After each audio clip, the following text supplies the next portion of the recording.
Hello everyone and Namaste, it's great to be here. Today we are going to speak about the Niyamas. And as you know already from the last videos, we have the Yamas, which is the relationship with the world, the way that we act, the way that we carry ourselves, which is so important in the spiritual path, and it's the foundation. Iyengar, which is a yoga master, was saying that the yamas are like the roots of the tree, and the niyama is like the trunk of the tree. The trunk of the tree obviously is very important to be stable and to be strong and to reach up and high. How do we do that? How do we bring our life and our spiritual path into this point, which is a very strong, very stable trunk? The first thing I want to say about that, the yamas are translated as self-control, but it's actually much more our relationships that we have with ourselves. When we have a relationship with ourselves and we really know the rules of how to behave with ourselves, we know ourselves properly, and we know certain ways of conduct, then we can actually elevate ourselves and be strong.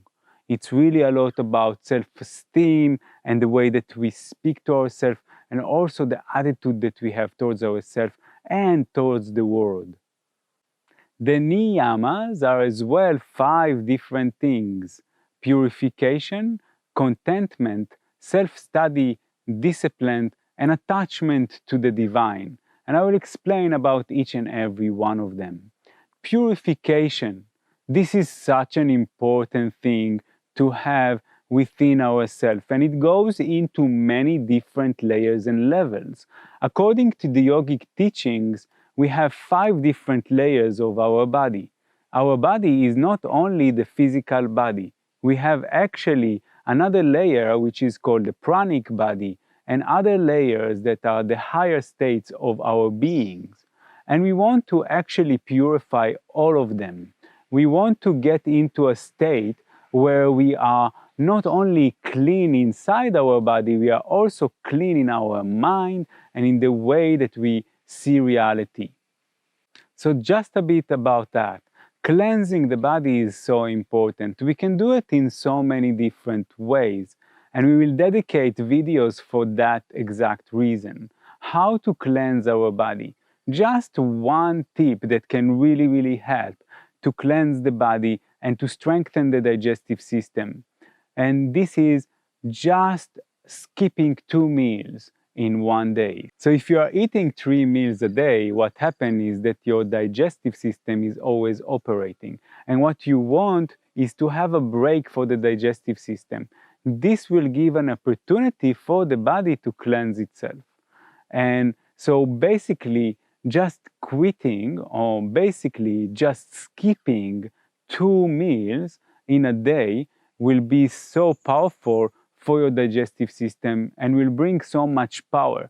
Sometimes we think that if we are not going to eat, we are going to die or something like that. But just skipping 2 meals, we're not going to die anyone. And just having these moments of the body operating on itself and healing itself would be such a good thing.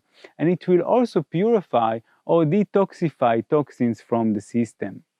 There are so many other ways to cleanse the body, and I already made a PDF file about it, and you can find it in our website. The link is in the description. Obviously, we also want to clean the mind, and this is done by a meditation practice.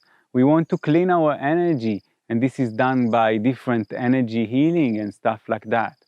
So before we go into the next thing, just understanding how powerful it is and how empowering it is to really be in this space of purity, in the level of the body, in the level of the energy, in the level of the mind, and the level of the thoughts as well. So try it out, all of these different practices to really bring yourself into a space where you feel fresh and you feel clean and good. The next part would be contentment. And this is one of my favorite teachings in yoga. Contentment is just being happy with what you have. It's like this is a practice. This is an actual practice that you can practice on a daily basis. This is so exciting. When I heard it for the first time, I was so thrilling from this ability or this opportunity to practice something like that. Oftentimes, we think that practice is boring or that practice is just on the mat, that practice is just like sitting in meditation or something like that. But actually, counting our blessings are also a practice. It's a practice that can actually bring even more joy. In the Yoga Sutra, it says that contentment actually brings happiness. So we want to commit to this practice as well, to be grateful for what we have, to see our good point, to see how powerful we are. Each and every one of us has a good point. This is coming from a terminology from other spiritual disciplines that describe each and every soul in this universe as a good point.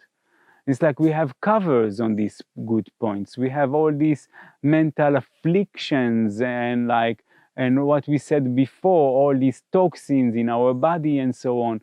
But when we cleanse our body, when we get into this point of goodness that we have, and we recognize it and acknowledges it always there. It's like the sun. Even if the clouds cover the sun is always there. And this good point in us is also there. Acknowledging that on a daily basis and being grateful for ourselves for that, being content with what we have and understanding that we could have had much, much less than what we have would be such a progress in our spiritual path and creating this trunk that we were speaking about just a few moments ago. The third one is discipline, and we actually made a video just about discipline because it's such an important topic. So you can look at our channel and find this video. Discipline is so important because then we are actually able to manifest whatever we want. It says in Sanskrit that discipline is tapas. Tapas actually means as well heat, and there is a legend where the gods created the world with tapas, created the world with discipline. When we have discipline, we can actually create whatever we want in this life. So tapping into our discipline will be a very important thing in our relationship with ourselves, obviously. Then we will have the fourth one, which is self-study. Self-study means that we are actually intellectually arousing ourselves and bringing ourselves to learn the scriptures and understanding different methods and different ways of living. And in our intellect, having a reason of how to progress in this way. But we can also flip it around and instead of saying self-study, saying the study of the self. When we study ourselves, we can actually reach enlightenment. This is the encapsulating the whole spiritual path, the self-realization, understanding who we are, understanding what to identify with within ourselves. This is such a great practice. So both of them, both studying different scriptures, and there are so many different ones that you can really dive into, and also studying ourselves and understanding the subtlety of our being and the good point that I mentioned before. The last one is called Ishvara Pranidhana in Sanskrit. And it actually means being attached to the divine, attached to the one. We are not speaking about a personal God here. It's more of a oneness of the whole. The whole universe is one. We are part of this one as well. And then when we are understanding this oneness and we are actually having it in our consciousness all the time, we are actually able to be empowered at each and every moment. When we understand that we have it inside of us, we are not limited anymore because this part of ourself is unlimited. And when we get into this space, we can actually see that in others. What a beautiful phrase that can actually encapsulate all of that is Namaste. Namaste with this gesture means my light within me, my infinity is seeing your infinity and seeing your light. And this is how beautiful it is. Life is as beautiful as that. Every one of us has the good point, has the light. And then when we are acknowledging that and recognizing that, when we have it, when we are attached to that, and we are seeing that in everything that we do, in every person that we meet, in every sentient being, then we are so happy and so content. So we can see here that all the practices are actually feeding each other. This was great to speak with you about the Niyamas. Keep practicing yoga on a daily basis. It doesn't mean to stand on your head every day or to do a warrior pose. Not that there's something wrong with that. Actually, it's really powerful to do the asanas every day. But these practices that we can do on every moment, being content, study the self, and being purified every moment will be so empowering and important to your spiritual path. It's so great to speak with you. Namaste.